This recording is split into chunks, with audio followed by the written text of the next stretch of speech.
నమస్తే, welcome to Andhraprabha. నేను శిశిర. ప్రజెంట్ ఇండియన్ సినిమాను టాలీవుడే రూల్ చేస్తోంది.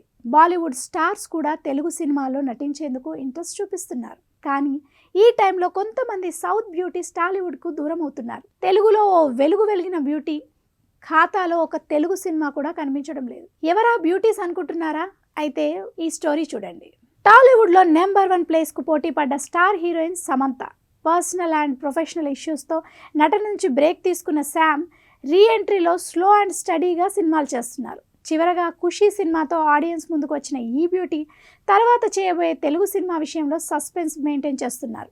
మా ఇంటి బంగారం పేరుతో సొంత బ్యానర్లో సినిమాను అనౌన్స్ చేసిన సమంత ఆ ప్రాజెక్ట్ స్టేటస్ ఏంటన్నది ఇంతవరకు రివీల్ చేయలేదు.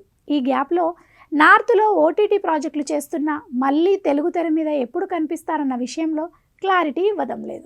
గ్లామర్ క్వీన్గా టాలీవుడ్ను రూల్ చేసిన పూజా హెగ్డే కూడా ఇప్పుడు తెలుగు సినిమాకి దూరంగానే ఉంటున్నారు. దాదాపు స్టార్ హీరోలందరితో నటించిన ఈ బ్యూటీ వరుస ఫెయిల్యూర్స్తో డీలా పడిపోయారు. ఆ టైంలో బాలీవుడ్ కోలీవుడ్ నుంచి మంచి ఆఫర్స్ రావడంతో అక్కడే తన అదృష్టాన్ని చూసుకుంటున్నారు. ఉప్పెన సినిమాతో సెన్సేషనల్ ఎంట్రీ ఇచ్చిన కృతి శెట్టి ఒక్క తెలుగు సినిమాలో కూడా కనిపించడం లేదు. డెబ్యూ తర్వాత పెద్దగా సక్సెస్లు లేకపోవడంతో టాలీవుడ్ ప్రొడ్యూసర్స్ ఈ భామను లైట్ తీసుకున్నారట. దీంతో తమిళ, మలయాళ భాషలో బిజీ అయ్యారు వేబమ్మ.